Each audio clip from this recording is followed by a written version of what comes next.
যখন সঙ্গী বানায়।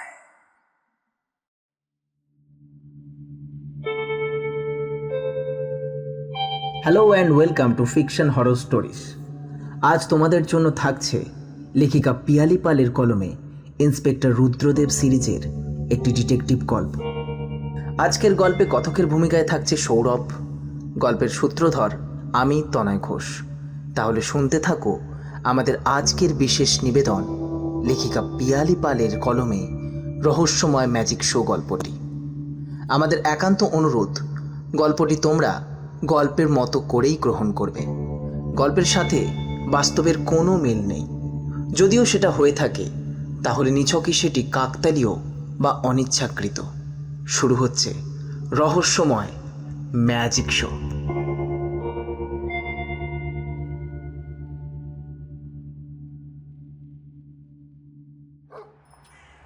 এবার কিন্তু চন্দননগর যেতেই হবে জগদ্ধাত্রী পুজোতে। আগের 2 বছর করোনা আর কাজের অজুহাতে যাওয়াই হয়নি। দুর্গা পুজো, লক্ষ্মী পুজো, কালী পুজো না হয় বাদই দিলাম, এবার কিন্তু আমি কোনো কথাই শুনবো না। আরে এরকম জেদ করলে চলে? জগদ্ধাত্রী পুজোয় যাওয়া মানে 5-7 দিনের ছুটি। আমার যা প্রফেশন তাতে এত ছুটি নেওয়া যায়? তুমি বলো। অত সব আমি জানি না, আগে ভাগে জানিয়ে দিলাম এবার আমি যাবই। মামা বাড়ির পুজোর এবার 50 বছর পূর্তি, দারুণ জাঁকজমক হবে। সব ভাই বোনেরা আসছে, আমেরিকা থেকে মিতুলদিরাও আসছে সপরিবারে, আর আমি এত কাছে থেকেও যেতে পারবো না। কিন্তু আমার দিকটাও দেখবে একবার। ওখানে তুমি তো তোমার ভাই বোনদের সাথে আনন্দ করবে, আর আমি কি করব? রুদ্রদেবের কথা শুনে সুজাতা একটু রাগী চোখে তাকিয়ে বলল, বাহ, দারুণ বললে। আমার ভাই বোন তোমার কেউ নয়? তুমিও এনজয় করবে সবার সাথে। লাহিড়ি বাড়ির বনেদি পুজো কেমন হয়? পুজোর ইতিহাস সবই তো অজানা তোমার। আমার তিন্নিকেও তো শেখাতে হবে ওর শিকড়। আমি যাবই, ব্যাস। তুমি না গেলে তিন্নিকে নিয়ে আমি একাই যাব। সুজাতার কথা শুনে রুদ্রদেব এবার ভারী চিন্তায় পড়ে গেল আর শান্ত কণ্ঠে বলে উঠল, কি মুশকিল। ওহ, এ তো আচ্ছা ভেসাতে পড়লাম। আচ্ছা দাঁড়াও, থানায় গিয়ে বলে দেখি কি হয়। সে তুমি কি করবে দেখে নাও। আগেরবারও চাপ আছে করে যাওয়াটাই ক্যান্সেল হয়েছিল। এবার আমি আর কোনো কথাতেই ভুলছি না। বছরে এই একবারই সব আত্মীয় পরিজনদের সাথে দেখা করার সুযোগ পাই, সেটাতেও যেতে না পারলে ওরা খুব দুঃখ পায়। বিশেষত দাদু দিদা, ওনাদেরও তো বয়স হয়েছে। আর আমার বাবা মা রৌনক প্রতি বছর যায়, তবে এবছর রৌনক যাবে না। তার কাজের চাপ খুব, ও বাড়িতেই থাকবে। কিন্তু আমার মা বাবা যাচ্ছে। তুমি না গেলে আমি তিন্নিকে নিয়ে একাই আমার মা বাবার সাথে চলে যাব। আমার কথা দাদু দিদা খুব জিজ্ঞেস করে। এই কটা দিনের জন্য সারা বছর হাপিত্তাস করে বসে থাকে, কবে ওরা সবাইকে আবার কাছে পাবে। জানি এখন গ্লোবাল যুগ, ভিডিও কলে রোজই কথা হয়, কিন্তু সে তো দুধের স্বাদ ঘোলে মেটানো। দিদার কোলে মাথা রেখে শান্তি তো তাতে পাওয়া যায় না। দিদার হাতে নাড়ু, পায়েস, বড়ি, রকমারি রান্না, এসব আলাদা ইমোশন। কথাগুলো বলতে বলতেই সুজাতার চোখে জল আসে। রুদ্রদেবও বুঝতে পারল সুজাতার মন সবাইকে একসাথে দেখার জন্য ছটফট করছে। সত্যিই তো, মেয়েরা বড়ই অদ্ভুত। এক জায়গায় বড় হয়ে তার জন্মের শিকড় ছেড়ে আরেক জায়গায় মৃত্যুর আগে পর্যন্ত থেকে যায়। সুজাতার মামা বাড়ি চন্দননগরে, আর চন্দননগর বরাবরের মতোই জগদ্ধাত্রী পুজোর জন্য বিখ্যাত। সুজাতার মামার বাড়ি বনেদি পরিবার। এবার জগদ্ধাত্রী পুজো 50 বছর পূরণ হবে, তাই খুব জাঁকজমকভাবেই জগদ্ধাত্রী পুজো পালন করা হবে। যদিও প্রতি বছর খুবই জাঁকজমকভাবেই পুজো করা হয়, বাড়ির পুজো বলে কথা, তাই পুজোর সাথে আনন্দও দ্বিগুণ হবে। সুজাতার চোখে জল দেখে রুদ্রদেব বলে উঠল, আচ্ছা আচ্ছা, আর কাঁদতে হবে না, আমি দেখছি কি করা যায়। পরের দিন সন্ধেবেলায় থানা থেকে ফিরে রুদ্রদেব বসার ঘরে এসে চিৎকার করে সুজাতাকে ডেকে বলতে শুরু করলো। কই গো, শুনছো? আর কান্নাকাটি করতে হবে না, ছুটি কমিশনার সাহেবকে দিয়ে অ্যাপ্রুভ করে এনেছি। রুদ্রদেবের কথা শুনে খুশিতে সুজাতার চোখে মুখে হাসির ঝলক ফুটে উঠল। আরও উৎসাহী হয়ে সুজাতা বলে উঠল, কি সত্যি বলছো? তা নয় তো কি, অনেক কাঠ খড় পুড়িয়ে শেষমেশ রাজি করিয়েছি। পাক্কা 10 দিনের ছুটি। আমরা তাহলে চন্দননগর যাচ্ছি জগদ্ধাত্রী পুজোতে। দরজার কাছে দাঁড়িয়ে তিন্নির কথা শুনে রুদ্রদেব বলে উঠল, হ্যাঁ মা, তবে চন্দননগরে জগদ্ধাত্রী পূজা সেরা। জগদ্ধাত্রী ঠাকুর আলাদা বুঝি? না মা, সবই এক, শুধু আলাদা আলাদা রূপ। দেবী দুর্গা 10 হাতে অসুর নিধনের জন্য 10টি অস্ত্র থাকে, আর সাথে থাকে লক্ষ্মী, সরস্বতী, গণেশ আর কার্তিক। তেমনি দেবী জগদ্ধাত্রী হলেন দেবী পার্বতীর আরেক রূপ। দেবী দুর্গার মতো দেবী জগদ্ধাত্রীরও বাহন সিংহ। মায়ের কথা শুনে তিন্নি খুব খুশি হয়ে বলল, বাহ, দারুণ ব্যাপার তো, আমিও দেখবো ঠাকুর। দেখবে বই কি মা, মায়ের মামা বাড়ি মানে তোমার দাদু বাড়িতে ঠাকুর পুজো হয়, সেখানে তো ঠাকুর আছে। আরও অনেক অনেক পুজো প্যান্ডেলও হয়, সবাই ঠাকুর দেখতে বেরোয়। যেমন আমাদের গণেশ চতুর্থী। হ্যাঁ, কলকাতায় সেরকমই দুর্গাপুজো, বাঙালির সবচেয়ে বড় উৎসব। আর চন্দননগরে জগদ্ধাত্রী পুজো, সেখানে কত ধরনের লাইট দিয়ে পুরো চন্দননগর সাজানো হয়। সেই লাইট দেখতেই তো কত দূর দূর থেকে মানুষ আসে, প্রচুর ভিড় হয়। কি মজা! তাহলে কবে যাব বাবা? এই তো পঞ্চমীতে ফ্লাইট আছে, সেদিনই যাব। ফ্লাইটের টিকিটও কেটে এনেছি, সাথে তোমার বাবা মায়েরও। রুদ্রদেবের কথা শুনে সুজাতা একটু রসিকতা করে বলে উঠল, বাবা, এত কিছু অ্যারেঞ্জ হয়ে গেল একদিনে।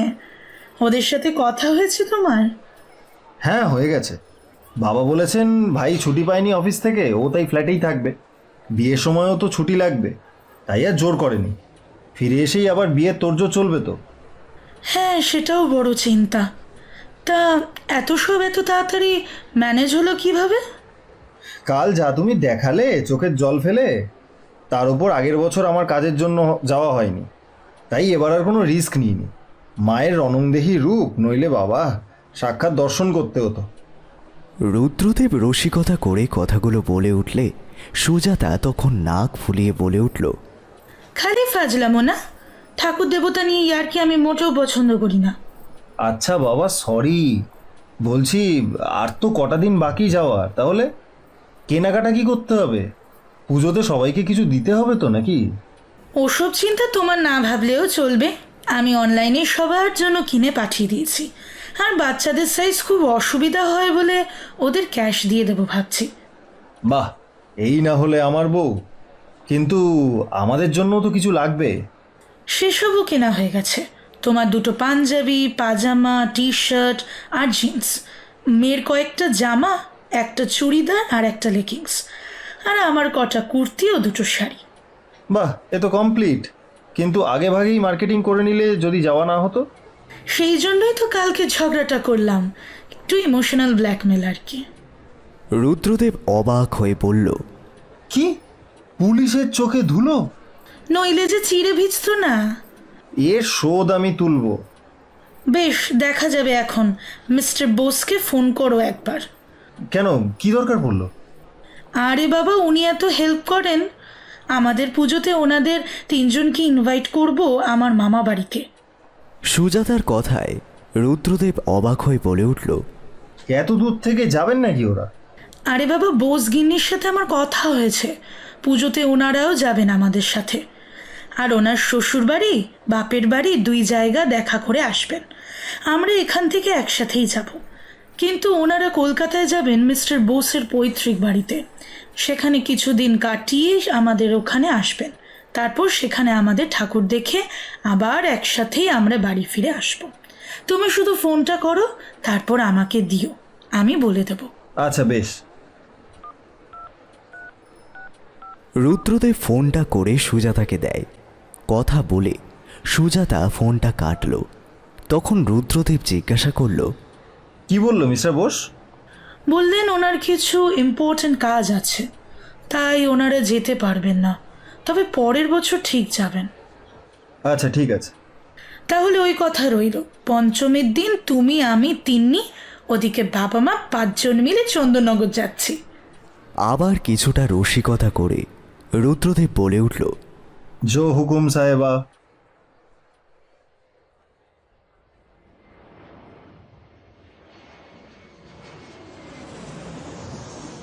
তারপর যথাসময় সবাই মিলে ফ্লাইটে করে প্রথমে কলকাতায়, তারপর সেখান থেকে গাড়িতে করে চন্দননগর।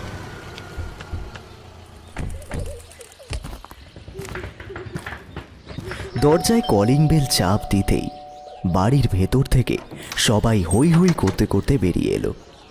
আর এসেই সুজাতার দিদা আস্তে আস্তে বলে উঠল, বাবা, কত বছর পর দেখলাম তোদের। এতদিনে দাদু দিদাকে মনে পড়লো? কি যে বলো দিদা, জানোই তো তোমার নাচ জামাইয়ের ছুটির সমস্যা থাকে, মাঝে কোভিড ছিল, তাই আর। হ্যাঁ, আমাদের তো ভুলে যাবেই, বুড়ি হয়ে গেছি যে। পেছন থেকে তখন একজন পুরুষ কণ্ঠের মানুষ বলল, আরে মেয়েটাকে দোরগোড়াতেই আটকে ঝগড়া শুরু করে দিলি, ভেতরে তো আসতে দাও। দীপু মামু হলো সুজাতার ছোট মামা, বিয়ে করেননি।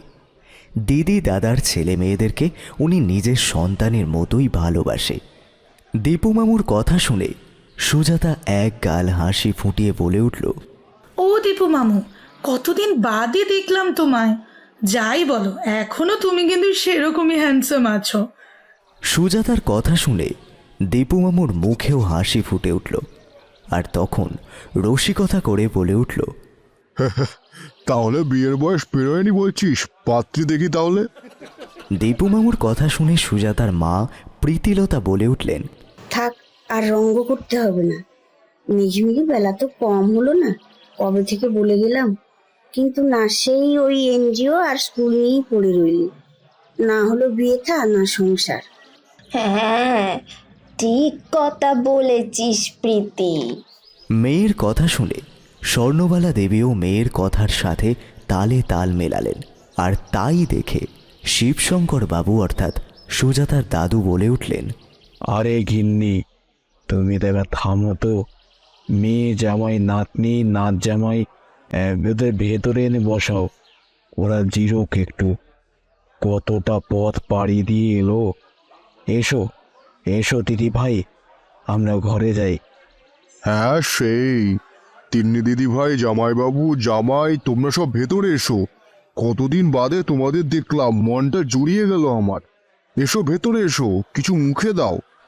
সবাইকে এত আনন্দিত দেখে রুদ্রদেব বলে উঠল, সত্যি কতদিন বাদে আপনাদের সামনে থেকে দেখছি।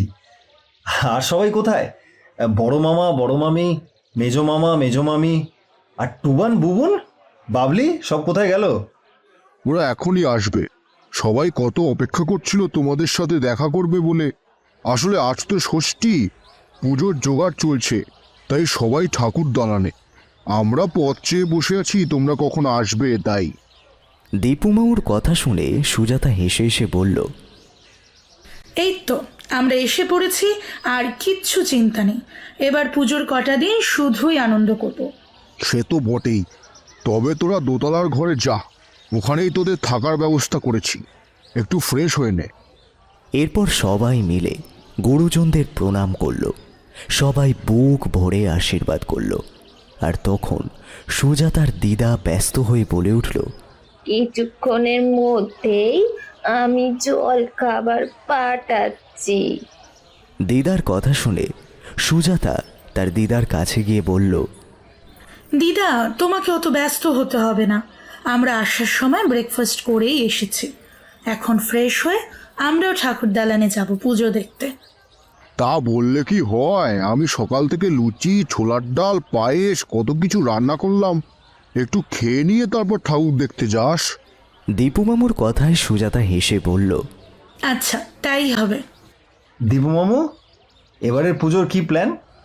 রুদ্রদেবের কথা শুনে দীপু মামু হেসে বলে উঠল, আরে জব্বর প্ল্যান জামাই, 50 বছর পূর্তি বলে কথা। প্রতিদিন সন্ধ্যায় থাকবে সাংস্কৃতিক অনুষ্ঠান, আর নবমীর রাতে স্পেশাল আকর্ষণ ম্যাজিক শো। এটা অবশ্য বাড়ির সব খুদে সদস্যদের কথা ভেবেই করা হয়েছে, তবে ম্যাজিক হবে চোখ ধাঁধানো। দশমীতে সিঁদুর খেলা, ধুনুচি নাচ আর মিষ্টি খাওয়ার প্রতিযোগিতা। আরে বাহ, তবে তো বেশ জমজমাট আয়োজন। এবার আর প্যান্ডেলে ঠাকুর হবে না তাহলে? কেন হবে না, সেটাও হবে। অষ্টমীর রাতে হোল নাইট ঠাকুর দেখা হবে, গাড়িও বুক করে রেখেছি। সবাই মিলে হই হই করে কাটাবো পুজোর কদিন। আর খানা পিনা তো আছেই, দিদি আর 2 বৌদি থাকবে হেসেলের দায়িত্বে। রান্নার লোকেরা আছে যদিও, তবে মেনু ঠিক করা, তদারকি করা ওরাই করবে। ঠাকুরের ভোগ তো আলাদা হবেই যেমন হয়, এছাড়াও সপ্তমী, অষ্টমী, নবমী হবে জমিয়ে ভুরি ভোজ। বাহ বাহ, মামা আপনি তো দারুণ এক্সাইটেড দেখছি। হবে না? সেই 1 মাস থেকে সব প্ল্যান প্রোগ্রাম করছে, সারা বাড়ি রং করিয়েছে, সবার ঘরের ব্যবস্থা করা, বিছানাপত্র সব জোগাড় করা, তার উপর পুজোর আয়োজন সব একা হাতে করেছে দীপু। স্বর্ণবালা দেবী হেসে হেসে কথাগুলো বলল। আর তখন দীপু মামু লজ্জায় নিজের মাকে চুপ করতে বলে নিজেই বলে উঠল, ওই আর কি, সবাই মিলে আনন্দ করব, তবেই তো পুজোর মজা। তবে খরচ কিন্তু সবাই করেছে, বড়দা, মেজদা, দিদি সবাই। দাদারা এখানে থাকে না, ওদের ব্যবসা চাকরি সামলে সব দেখাশোনা করাও মুশকিল। আর আমি তো ঝাড়া হাত পা, স্কুলের পর এসব নিয়েই মেতে থাকি আর কি। ওই তো বড়দাও আসছে। আরে রুদ্র, সুজাতা, এসে পড়েছিস? বাহ, খুব ভালো করেছিস। পুজোর ওখানে যা, সবাই অপেক্ষা করছে তো। সুজাতা আর রুদ্রদেব বড় মামাকে দেখে প্রথমে প্রণাম করল। তারপর সুজাতা বলে উঠল, এই তো মামা, যাচ্ছি। তোমরা ভালো আছো তো? আছি রে মা, বয়স হচ্ছে তো, নানা রকম অসুখে বিসুখে কাবু হয়ে পড়েছে। আয় আয়, সবাই রেডি হয়ে ঠাকুর দালানে চলো, পুজো শুরু হয়ে গেল। ও মা, মিতুল দি, তোমরাও এসে গেছো? কি ভালো লাগছে তোমায়। সুজি, তুই কিন্তু একই রকম আছিস। একটু নিজের দিকেও খেয়াল রাখ। সপ্তাহে একটা ফেসিয়াল, মাসে একটা হেয়ার স্পা, এগুলো কিন্তু মাস্ট। নিজের যত্ন কিন্তু নিজেকেই রাখতে হয়, নইলে কিছুদিন পর বড় দেখবি বারমুখো হবে। দেখিস না, আমি মেনটেন করি বলেই তো তোর জামাইবাবু আমাকে চোখে হারায়। আমি যা বলি সব শোনে। এই দেখ না, দেশে আসবে বলে সবার জন্য কত দামি দামি গিফট কিনেছে। বাবার জন্য স্মার্ট ওয়াচ, ভাইয়ের জন্য অ্যাপেলের আইফোন, এছাড়া সব রিলেটিভসদের জন্য ভালো ভালো জিনিস কিনে দিয়েছে। মিতুলদি হলো সুজাতার বড় মামার মেয়ে। আমেরিকায় বরের সাথে থাকে। খুবই অহংকারী। তার কথা বলার সাথে সাথেই অহংকার যেন ঝরে ঝরে পড়ছে। মিতুলের সব কথা শুনে সুজাতা অল্প হেসে বলে উঠল, হ্যাঁ, শুনলাম সেসব বড় মামার কাছে। খুব ভালো লাগলো গো, তোমরা ভালো আছো, সুখে আছো শুনে। ভালো কি আর এমনি এমনি থাকা যায়? তার জন্য টাকাও লাগে, বুঝলি? তোরা তো এদেশেই থাকবি, কি করে যে সহ্য করিস? এত পলিউশন, এত জ্যাম, বাবা। সবই অভ্যাস দিদি। আজন্ম যেখানে থেকেছি সে দেশের সাথে নারীর টান জড়িয়ে শত খারাপ হলেও তা আমার কাছে সেরা। সুজাতার কথা শুনে মিতুল একটু অবজ্ঞা নিয়েই বলে উঠল, রাখ তো ওসব বস্তা পচা কেতাবি বলি। সুজাতা বুঝতে পারল মিতুলকে নিজের দেশের ব্যাপারে কথা বলে কোনো লাভ নেই। তাই কথা ঘুরিয়ে বলে উঠল, ছাড়ো এসব, আসো মায়ের বোধন দেখি। কি সুন্দর প্রতিমা হয়েছে, যেন সাক্ষাৎ মা সামনে দাঁড়িয়ে। চোখ মন জুড়িয়ে গেল। তুই থাক এখানে, আসলে আমার দর্শন করা হয়ে গেছে। আমি ভিতরে গেলাম, বড্ড গরম লাগছে এখানে। পরে আসিস, তোদের জন্য গিফট এনেছি। আচ্ছা, তুমি ভিতরে গিয়ে বসো, আমরা একটু পরে আসছি। এরপর মিতুলদি চলে গেলে সুজাতা তিন্নিকে দেখতে পেয়ে তিন্নিকে ডেকে নিজের কাছে আসতে বলল। তিন্নি মায়ের কথা শুনতে পেয়ে সামনে এসে দাঁড়ালো। তখন তিন্নির সাথে আরেকটি মেয়েকে দেখে সুজাতা সেই বাচ্চা মেয়েটিকে জিজ্ঞাসা করল, এই মেয়ে, তুই কে রে? মা, ও মহামায়া, ওই যে ঢাকি কাকু, ওনার মেয়ে। উমা, তাই নাকি? কি মিষ্টি দেখতে তোকে, নামটাও ভারী সুন্দর। তুই বাবার সাথে এসেছিস বুঝি? এই প্রথমবার দেখলাম তোকে। আগে আমি গায়ে থাকি, বাবা প্রত্যেকবার আসে, আমায় নেয় না। এবার ভাইয়ের জ্বর, তাই আমায় এনেছে কাসর বাজাতে। তুই কাসর বাজাতে পারিস? হ্যাঁ, কেন পারবো না? কাসর বাজাতে, শঙ্খ বাজাতে, এমনকি ঢাক বাজাতেও পারি। বাহ, বেশ ভালো তো। এমন সময় তিন্নি বলে উঠল, জানো মা, ও উলু দিতেও পারে। কেমন পুজোর সময় দিচ্ছিল, আমায় শিখিয়ে দেবে বলেছে। তাই নাকি? বাহ, ভালো তো, শিখে নি ওর কাছ থেকে তাহলে। তোমরা দুজন বন্ধু হয়েছো বুঝি? হ্যাঁ মা, আমরা খুব গল্প করছি, ওর গ্রামের কথা, বাড়ির কথা, ভূতের গল্প, কত কিছু শুনছি। বাহ, বেশ বেশ, তোমরা গল্প করো, আমি একটু ভিতর থেকে আসছি। বাইরে কোথাও যেও না কিন্তু কেউ। আচ্ছা মা। এই বলে সুজাতা ভেতরে চলে যায়। মিতুলদি, আসবো? আরে আয় আয়, বস। মিতুলের ঘরে ঢুকে সুজাতা একটা ব্যাগ থেকে একটা শাড়ি বের করে বলল, এই তোমার জন্য একটা পৈঠানি শাড়ি এনেছিলাম, জেজুর জন্য আর রিকের জন্য একটা করে পাঞ্জাবি এনেছি। দেখো তো পছন্দ হয় কি না। রিকের তো 15 বছর হয়ে গেল, ওর হয়ে যাবে বোধ হয়। সুজাতার দেওয়া সমস্ত জিনিস দেখে মিতুল বলে উঠল, হ্যাঁ, ভালোই হয়েছে। তবে কি জানিস তো, ও দেশে আমার শাড়ি টাড়ি তেমন পরা হয় না, জিন্স টপই বেটার। তোর জিজু আর রিক তো এসব পাঞ্জাবি টাঞ্জাবি একদম পছন্দ করে না। যাই হোক, এনেছিস যখন নিলাম, মায়ের কাছে রেখে যাব। শাড়িটা মা ইচ্ছে হলে পরবে। আর দাঁড়া, তোদের জন্য কি এনেছি দেখ। তোর জন্য অ্যাপেলের স্মার্ট ওয়াচ, আর তিন্নির জন্য বিদেশি ক্যাডবেরি। স্মার্ট ওয়াচটা কিন্তু বেশ দামি, তোর বোধ হয় একটা এরকম ঘড়ি নেই।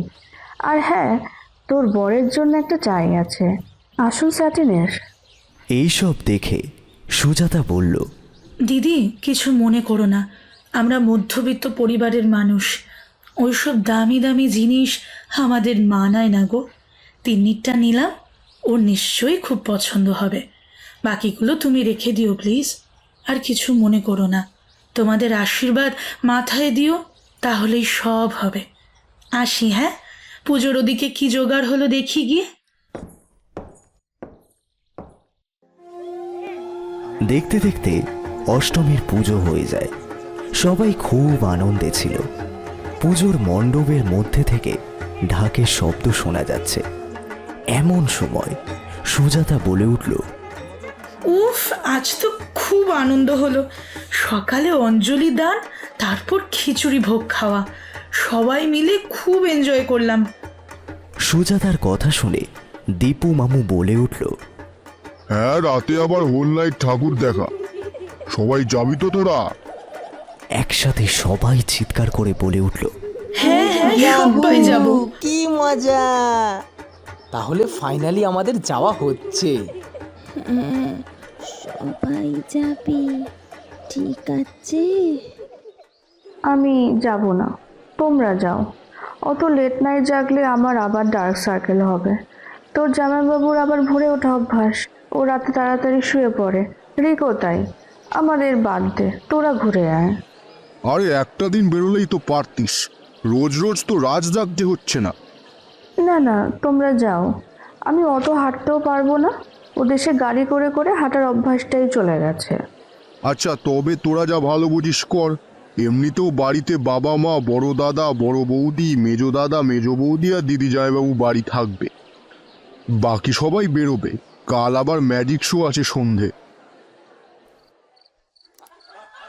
এরপর রাতের খাওয়া দাওয়া সেরে সবাই মিলে বেরিয়ে পড়ে ঠাকুর দেখতে। তিন্নি খুব জোর করছিল মহামায়াকে নিয়ে যেতে, কিন্তু নতুন জায়গায় এসে সারা দিন অনেক মজা করে আর নতুন জলে স্নান করে মহামায়ার শরীরটা একটু গরম হয়ে গিয়েছিল, জ্বর জ্বর লাগছিল। সেই কথা শুনে সুজাতা মহামায়াকে ওষুধ খাইয়ে দিয়ে আসে, তারপর তাকে বিশ্রাম নিতে বলে। তাই মহামায়া সাথে তার বাবাও থেকে যায় বাড়িতে।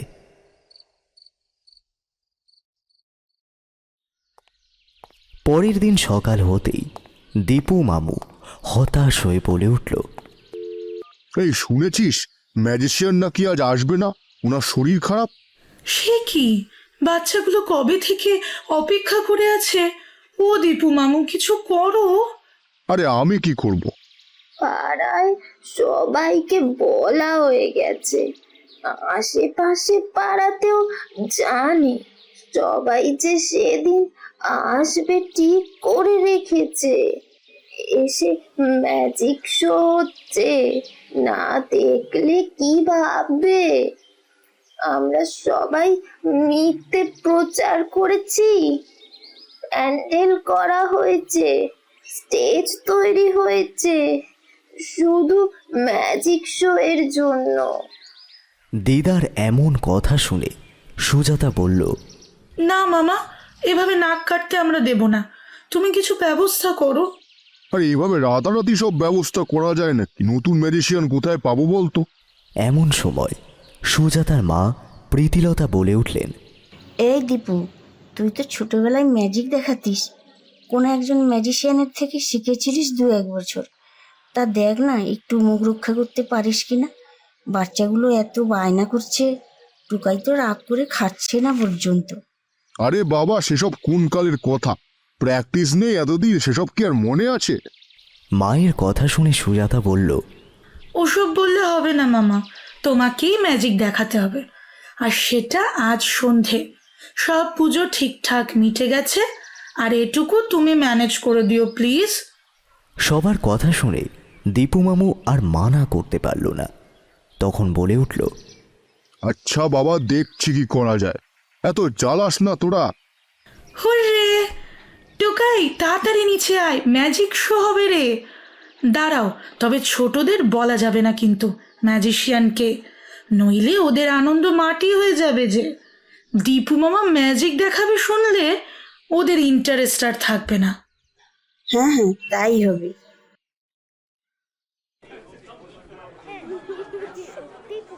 সন্ধে হয়ে যায়। মণ্ডপের সামনে সবাই চেয়ারে বসে অধীর আগ্রহে স্টেজের দিকে তাকিয়ে আছে। পর্দার আড়ালে রুদ্রদেব মুখে মাইক নিয়ে বলল,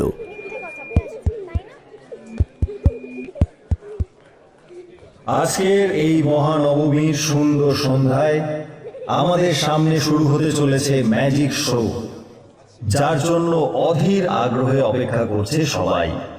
হাততালি দিয়ে স্বাগত জানাই ম্যাজিশিয়ানকে। সমবেত জনতা হাততালি দিয়ে স্বাগত জানায়। ম্যাজিশিয়ানদের মতো চকমকে পোশাক পরে দীপু মামা স্টেজে হাজির হয়। মাথায় টুপি, চোখে মাস্ক পরে চেনবার উপায় নেই একেবারে। একের পর এক ম্যাজিক দেখিয়ে সবাইকে তাক লাগিয়ে দেয় দীপু মামা। উপস্থিত সকলেই দারুণ খুশি, বাচ্চারা বেশি আনন্দিত। এবার শেষ খেলা, ভোজবাজি। বন্দুক দিয়ে গুলি করে মেরে ফেলেন ম্যাজিশিয়ান, তারপর সে আবার জীবিত হয়ে ওঠে। এই খেলার জন্য তিনি দর্শক থেকে উঠে আসতে অনুরোধ করেন কাউকে। এগিয়ে আসে মহামায়া, ঢাকির মেয়ে। ম্যাজিক দেখে সে সবচেয়ে উৎসাহিত। যাই হোক, খেলা শুরু হয়। বন্দুক তাক করে ফায়ার করে ম্যাজিশিয়ান। আবারও হাততালিতে ফেটে পড়ে চারিদিক। সবাই ভাবছে এই বুঝি মহামায়া উঠে দাঁড়াবে, কিন্তু কিছুক্ষণ পর ভুল ভাঙে। মহামায়া ওঠে না। অনেকক্ষণ পেরিয়ে গেলেও মহামায়া উঠে না দাঁড়ালে দীপু মামা মহামায়ার সামনে এসে মহামায়াকে দেখে চিৎকার করতে থাকে। দীপু মামার চিৎকার শুনে সবাই অবাক, সবাই ভাবে হঠাৎ কি হলো। আর তখনই স্টেজের সব আলো জ্বেলে দেওয়া হয়। সবাই দেখতে পায় মহামায়ার শরীর থেকে রক্ত বের হয়ে ভেসে যাচ্ছে স্টেজ। কিন্তু এমনটা হলো কিভাবে সেটাই কেউ বুঝতে পারছে না। রুদ্রদেব তাড়াতাড়ি স্টেজে উঠে মহামায়ার পালস চেক করে। একেবারেই হতভম্ব, কি বলবে সেটা বুঝতে পারছে না। আর তখনই সুজাতার দাদু শিবশঙ্কর বাবু বলে উঠলেন, কি হলোটা কি? কি হয়েছে? এইভাবে সবাই চুপ করে গেলে কেন? কেউ কোনো কথা বলছে না দেখে সুজাতা স্টেজের ওপর উঠে যায়। তারপর মহামায়ার এমন অবস্থা দেখে সুজাতা চিৎকার করে বলে উঠল, রুদ্র, তাড়াতাড়ি অ্যাম্বুলেন্সের ব্যবস্থা করো, মহামায়াকে হাসপাতালে নিয়ে যেতে হবে। হাসপাতালের নাম শুনে ঢাকি রমেশ স্টেজের কাছে দৌড়ে যায়। তারপর মহামায়াকে দেখে অবাক হয়ে কেঁদে উঠল আর কাঁদতে কাঁদতেই বলল, একই রে মা, তুই এই বাপকে ছেড়ে কোথায় চলে গেলি রে? বাবু আমার মেয়েটাকে মেরে ফেললেন, কেন এরকম করলেন আপনি? এই গরিবের যে সম্বল কিছুই নেই। রমেশের কথা শুনে দীপু মামু বলে উঠল, বিশ্বাস করো রমেশ, আমি কিছু করিনি। ওটা নকল বন্দুক ছিল। কিভাবে আসল হয়ে গেল আমি নিজেও বুঝতে পারছি না। তোমরা সবাই বিশ্বাস করো, আমি কোনো দোষ করিনি। এমন গন্ডগোল দেখে ততক্ষণে দর্শক সবাই যে যার বাড়ি চলে গেছে। শুধু লাহিড়ী বাড়ির লোকেরাই সেখানে উপস্থিত।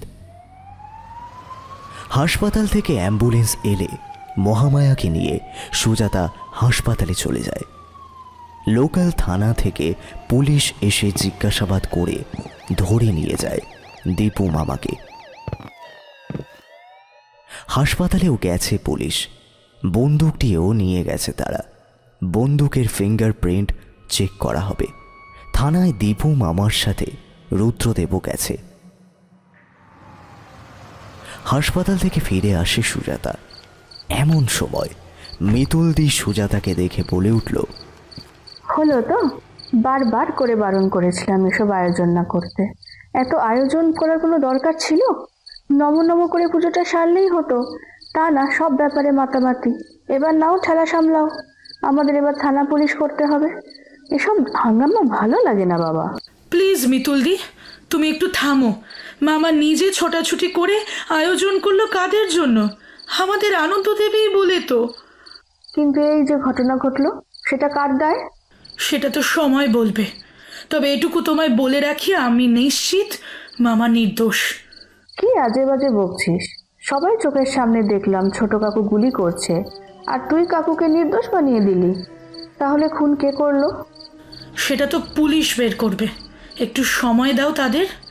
দেখ, তুই ছোটবেলা থেকেই দীপু কাকুকে ভালোবাসিস, সেটা সবাই জানি। কিন্তু তাই বলে কাকুর 7 খুন মাফ হয়ে যাবে, সেটা তো হয় না। সেটা হবেও না দিদি। অপরাধীর শাস্তি পাক সকলেই চায়, কিন্তু তার জন্য একটা নির্দোষ লোককে সাজা পেতে দেব না আমি। এই মা জগদ্ধাত্রীর সামনে দাঁড়িয়ে কথা দিলাম আমি। ভালোই তো, দেখ কি হয়।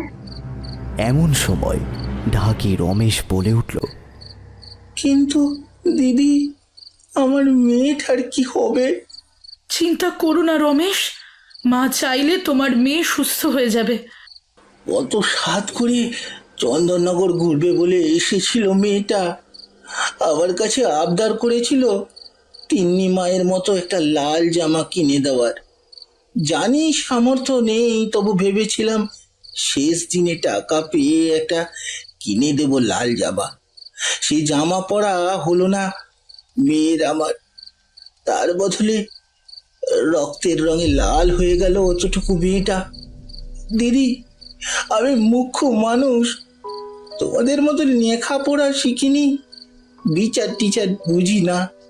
শুধু আমার মেয়েটাকে কোলে ফিরিয়ে দাও। দেখো রমেশ, তোমার মনের অবস্থা আমি বুঝতে পারছি, কিন্তু আমার হাতেও তো কিছু করার নেই। একটু ধৈর্য ধরো, দেখো সব ঠিক হয়ে যাবে।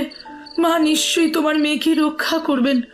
আর যার জন্য ওই ফুলের মতো মেয়েটা আজ মৃত্যুর সাথে লড়ছে, তাকে তো আমি ছাড়বই না, তুমি দেখে নিও। এই সময় সুজাতার ফোনটা আবার বেজে উঠল।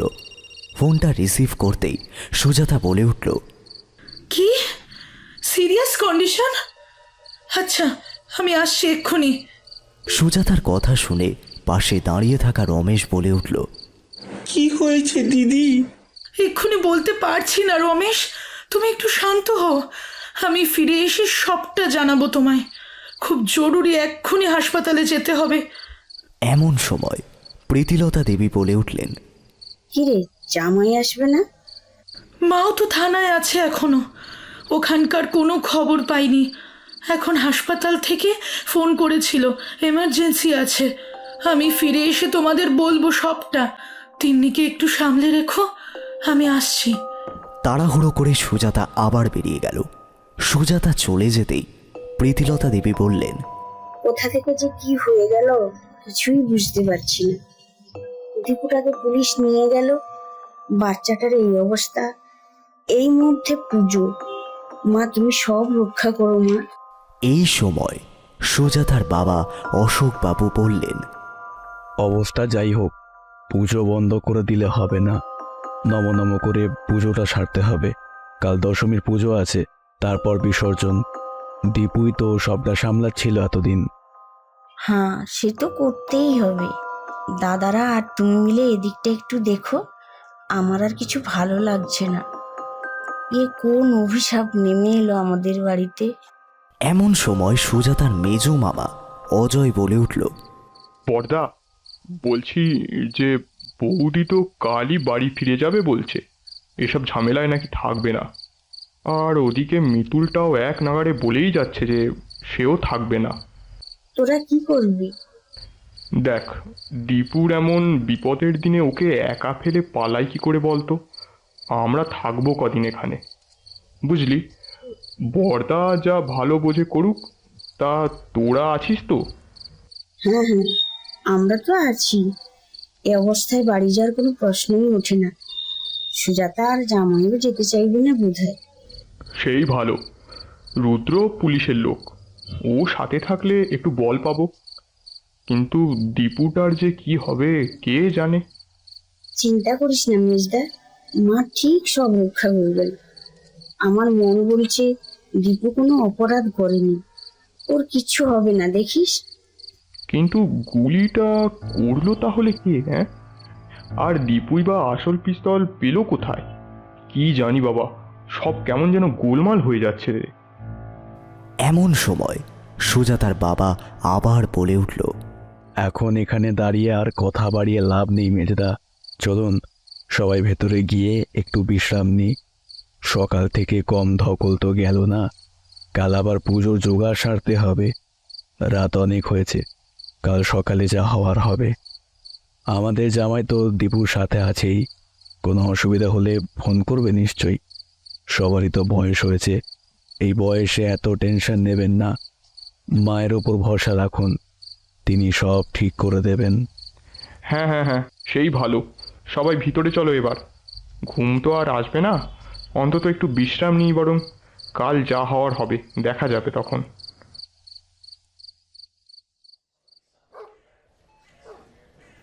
সকাল হতেই সুজাতা ফোন করে দেবাংশুকে।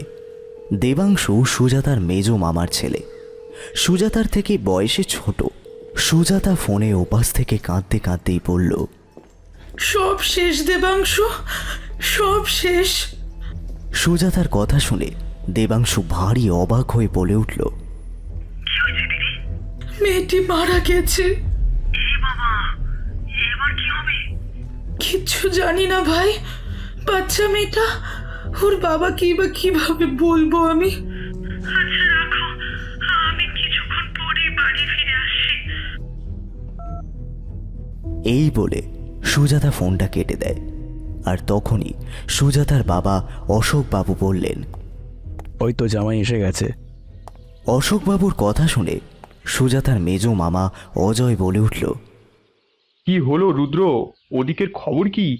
খবর তেমন ভালো নয় মেজমামা। কেন, কি হলো?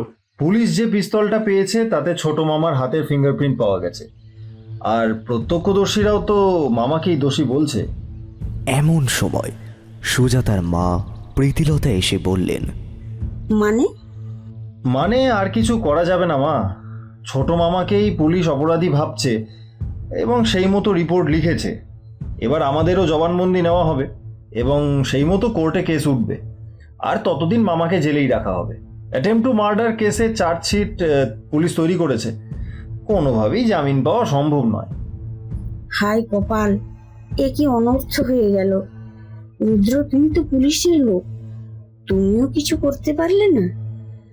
অনেকবার চেষ্টা করেছি মা, কিন্তু ওরা কোনো কথা শুনতেই রাজি নন। বলেছিলাম আমি যে অনিচ্ছাকৃতভাবে এটা হয়েছে, উনি এক্সপার্ট ম্যাজিশিয়ান নন, তাই এই ভুলটা হয়ে গেছে। কিন্তু ওরা কিছুই শুনছে না, বলছে এক্সপার্ট ম্যাজিশিয়ানরাও আসল পিস্তল নিয়ে খেলা দেখান না। উনি কোন সাহসে জীবনের ঝুঁকি নিলেন, এত বড় গাফিলতি করলেন কিভাবে? এসব প্রশ্নেই বিদ্ধ করছে আমাদের। এইসব শুনে সুজাতার বাবা বললেন, তাহলে কিছুই কি করার নেই? দেখি সুজাতা যদি কিছু সুরাহা করতে পারে। ও কোথায় গেল? ফেরেনি এখনো হাসপাতাল থেকে? হাসপাতাল থেকে এসেছিল, কিন্তু আবার ফোন পেয়েই ছুটে গেছে। কেন, কি হয়েছে? আর তখনই সুজাতার মেজ মামার ছেলে দেবাংশু বলল, এক্ষুনি ফোন করেছিল, বাচ্চাটা আর নেই। সব শুনে রুদ্রদেব হতাশ হয়ে বলে উঠল, মাই গড, এ তো আরো বড় কেলেঙ্কারি হয়ে গেল। কেন বাবা? আসলে বাবা, এতক্ষণ তো তবু অ্যাটেম্প টু মার্ডার কেস ছিল, এবার তো পুলিশ সরাসরি মার্ডার কেস দেবে, পরিস্থিতি আরো জটিল হয়ে গেল। সর্বনাশ, এবার কি হবে? মেয়েটির বাবাকে জানানো হয়েছে? না, আসলে এখনই সুজাতা ফোন করলো, আর তুমিও ঢুকলে মাত্র। আচ্ছা আচ্ছা, আমি দেখছি ব্যাপারটা। রুদ্র, তুমি ভেতরে যাও, কাল থেকে তোমার ওপরে অনেক ধকল গেছে, এখন ফ্রেশ হয়ে নাও, তারপরে কিছু মুখে দিও, কাল থেকে কিছুই তো খাওয়া হয়নি তোমার।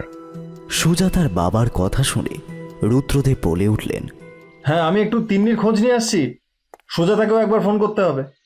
হ্যাঁ যাও। হ্যাঁ, আবার থানায় যেতে হবে, ওরা বাড়ির লোকদের জিজ্ঞাসাবাদ করতে আসবে বলছিল, সবাইকে ইনফর্ম করে দেবেন বাবা। রুদ্রদেবের কথা শুনে সুজাতার বাবা অশোক বাবু বললেন, নিশ্চয়ই। হ্যাঁ, আমি আসছি এখনই। একদিকে মায়ের পুজো চলছে, আজ দশমী। মায়ের পুজোর রীতি অনুযায়ী বিসর্জন সমাপ্তি হল।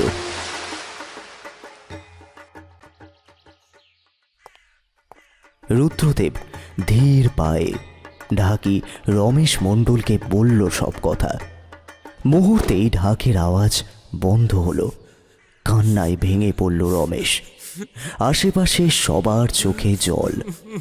মিতুল দিদিরা সকালে বাড়ি ছেড়ে চলে গেছে, কিন্তু ওদের আবার ফোন করে আসতে বলা হয়েছে। পুলিশ জিজ্ঞাসাবাদ করবে সেদিন উপস্থিত সকলকেই। পাড়ার লোকেদেরও খবর দেওয়া হয়েছে। অপরিচিত কিছুজন ছিল যাদের খোঁজ পাওয়া যায়নি। এমন সময় রমেশ উচ্চস্বরে কেঁদে ওঠে আর কাঁদতে কাঁদতেই বলল, মারে আমার, আমায় ফাঁকি দিয়ে এভাবে চলে গেলি। দশমীর দিনই বিসর্জন হলো তোর। কি দোষ করেছিলাম আমি? কিভাবে তোর মায়ের সামনে দাঁড়াবো আমি? কি বলবো তাকে? তার মেয়েকে কোথায় রেখে এলাম আমি? তার শূন্য কোল কিভাবে ভরবো আমি? মা জগদ্ধাত্রী, এ কোন পাপের সাজা দিলে গো আমায়? বাড়ির পরিবেশ থমথমে, কারোর মুখে কোনো কথা নেই। রুদ্রদেব ভেতর থেকে ছুটে আসে কান্নার শব্দে। সান্ত্বনা দেওয়ার চেষ্টা করে রমেশকে। দুঃখে ভারাক্রান্ত মন সবার। একদিন আগেও যে বাড়িতে আনন্দ গমগম করছিল, আজ যেন তার শ্মশানপুরী। কোনো মতে আচার মেনে প্রতিমা বিসর্জন হয়। ইতিমধ্যে সুজাতাও ফিরে এসেছে বাড়িতে।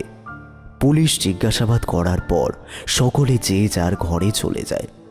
ছোট ছেলে মেয়েগুলো কি যেন বুঝতে পেরেছে, তারাও আর হট্টগোল করছে না। এমন সময় রুদ্রদেব বলে উঠল, সুজাতা কি করবে এবার? সবটাই তো শুনলে। পুলিশ তো ছোট মামাকেই দোষী সাসপেক্ট করছে। হ্যাঁ, সে তো করছেই, সব সাক্ষ্য প্রমাণও সেই কথাই বলছে।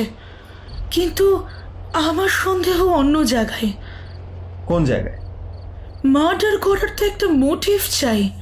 শুধু শুধু কেউ কাউকে মার্ডার করে? সে তো অনিচ্ছাকৃত ভুল। কিন্তু ভুলটা হলো কিভাবে? মানে কি বলছো? হেয়ালি না করে পরিষ্কার বলবে একটু। মানেটা খুব সহজ। যদি ধরি ছোট মামা অনিচ্ছাকৃতভাবে ভুল করেছে, তবে কথা হলো আসল পিস্তল কেন ব্যবহার হলো? ম্যাজিক খেলায় কেউ আসল পিস্তল ব্যবহার করে? মামা কি এতটাই বোকা? আর আসল পিস্তল মামা জোগাড় করলো কিভাবে? এটা তো আলু পটল নয়, বাজারে কিনতে পাওয়া যায়। পিস্তল তো অনেকভাবেই জোগাড় করা যায়। আইনিভাবে যদিও সম্ভব নয়, কিন্তু বেআইনি প্রচুর রাস্তা আছে। কিন্তু সামান্য ম্যাজিক খেলা দেখানোর জন্য কি কেউ বেআইনিভাবে পিস্তল জোগাড় করবে? আর যেখানে আমার মামা কোনোদিন একটা পিঁপড়ে পর্যন্ত মারে না, আমি এখনো বিশ্বাসই করতে পারছি না যে এই কাজ ছোট মামা করেছে। সে তোমার সাক্ষী প্রমাণ যাই বলুক, আমি জানি আমার ছোট মামা নির্দোষ, আর আমি সেটা প্রমাণ করেই ছাড়ব। লাহিড়ী বাড়ির ওপর কোনো কালো ছাপ আমি ফেলতে দেব না, এই আমার প্রতিজ্ঞা রইল। আচ্ছা আচ্ছা, এত এক্সাইটেড হয়েও না। কিভাবে কি করবে কিছু ভেবেছো? এখন এত উতলা হলে কিন্তু বিপদ আরো বাড়বে। সে আমি কিচ্ছু জানি না, শুধু এইটুকু জানি আমার মামাকে আমি জেল থেকে ছাড়িয়ে আনবই, তাও সসম্মানে। কোনো অমর্যাদা আমি হতে দেব না মামুর। কথাগুলো বলতে বলতেই কাঁদতে থাকে সুজাতা। সুজাতাকে আশ্বাস দিয়ে রুদ্রদেব বললেন, আচ্ছা বেশ বেশ, একটু শান্ত হও এখন। সারাদিন অনেক ধকল গেছে তোমার উপর দিয়ে, এখন একটু রেস্ট নাও। কাল থেকে ভাবতে হবে কিভাবে কি করা যায়। শান্ত হতে পারছি না রুদ্র। এটুকু মেয়ের কি অবস্থা, রক্তাক্ত শরীর, আর ওর বাবা কেঁদেই যাচ্ছে। কোন মুখে দাঁড়াবো তার সামনে? কি সান্ত্বনা দেব তাকে?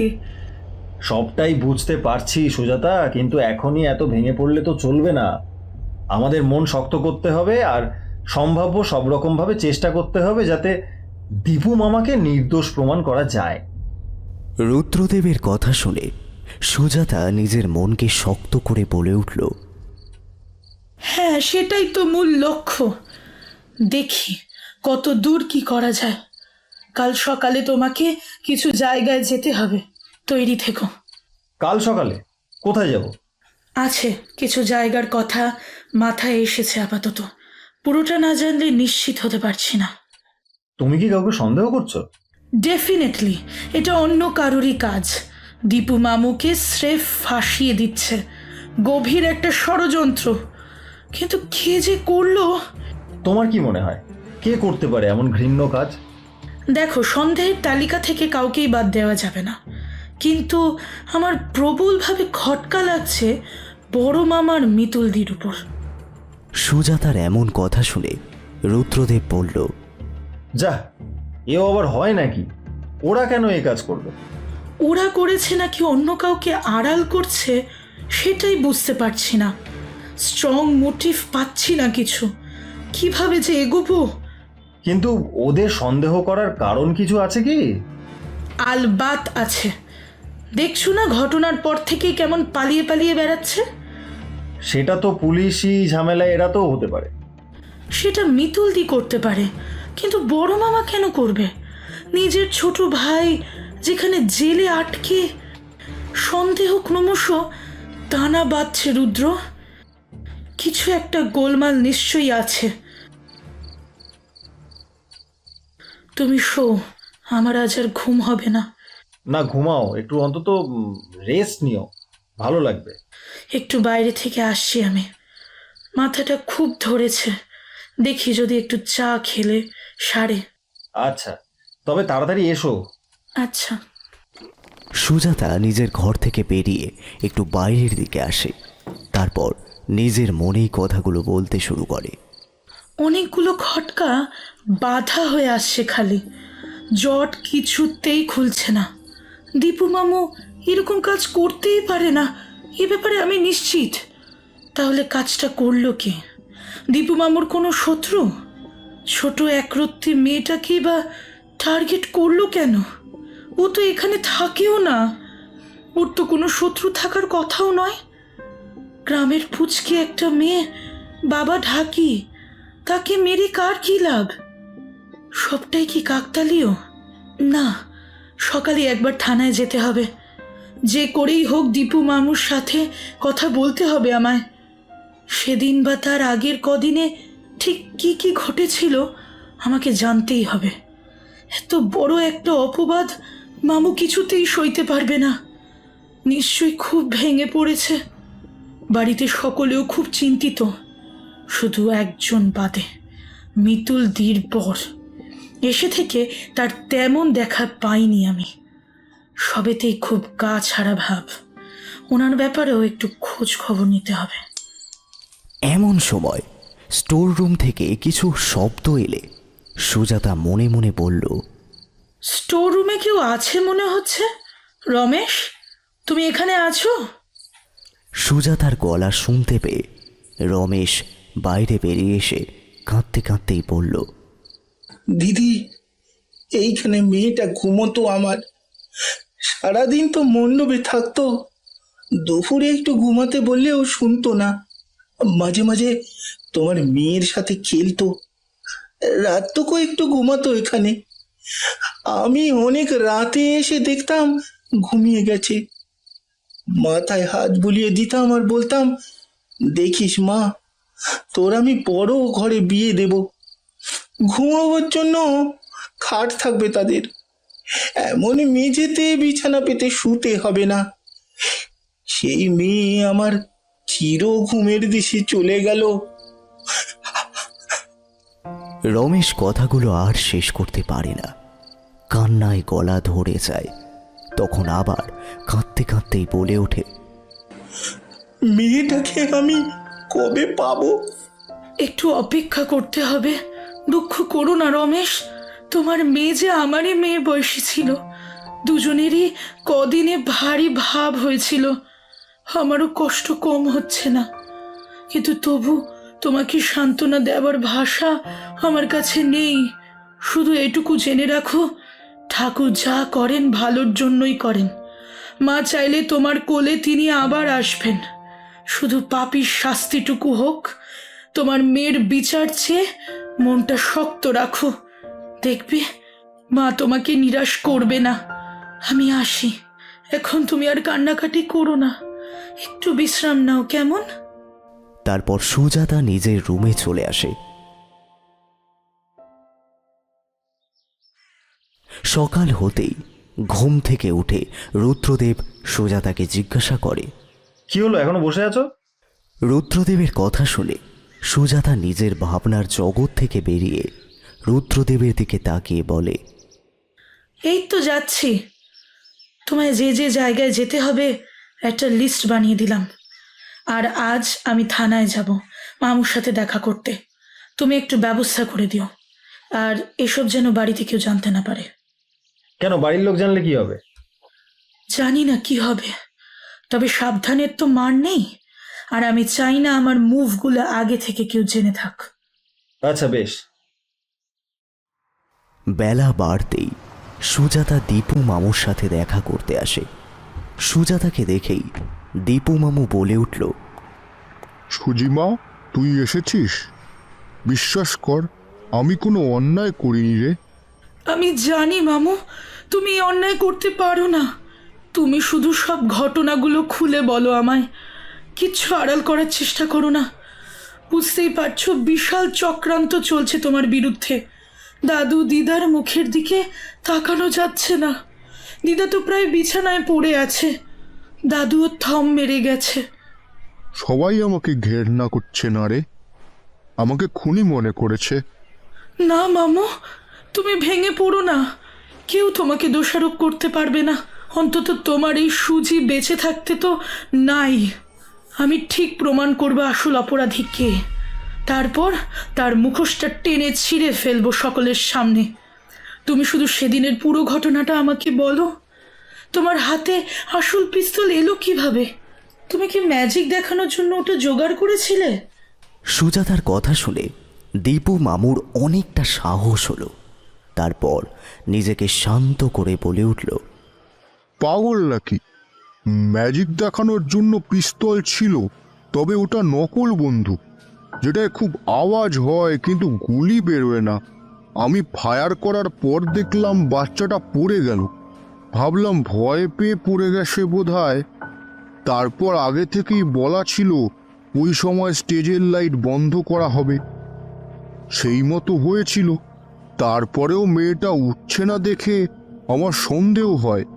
ওর কাছে গিয়ে দেখি আসল রক্ত। তখনই পিস্তলটা আবার হাতে নিয়ে দেখি কিভাবে এটা সম্ভব। তখনই দেখলাম পিস্তল বদলে গেছে, ওটা আসল পিস্তল। কিন্তু বিশ্বাস কর মা, ওটা আমার পিস্তল নয়। মানে যখন তুমি মেয়েটাকে দেখতে এগিয়ে গেছো সেই সময় ওটা বদলে দেওয়া হয়েছে?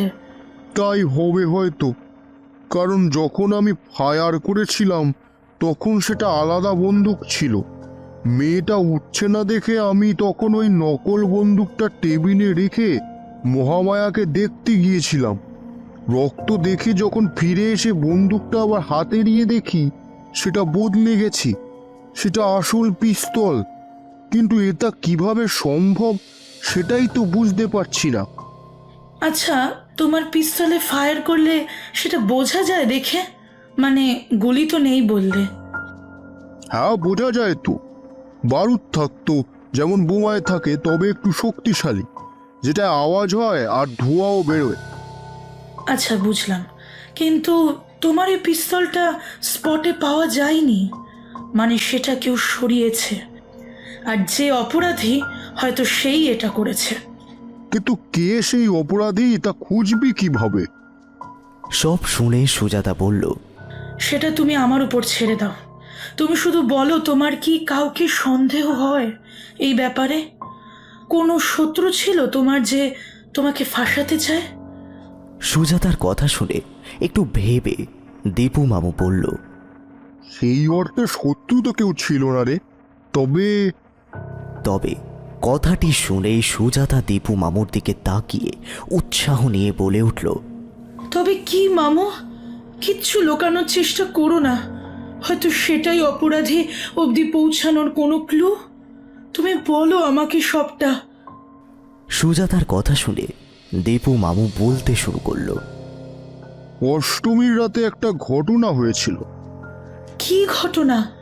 আর সেদিন তো আমরা সবাই বাইরে ঠাকুর দেখতে গিয়েছিলাম, তাহলে কখন কি হয়েছিল? আমি বলছি। এই বলে দীপু মামু সেদিনের সব কথা বলে দেয়। সব শুনে রাগে গা জ্বলতে থাকে সুজাতার। মামাকে আশ্বস্ত করে থানা থেকে বেরিয়ে আসে সে।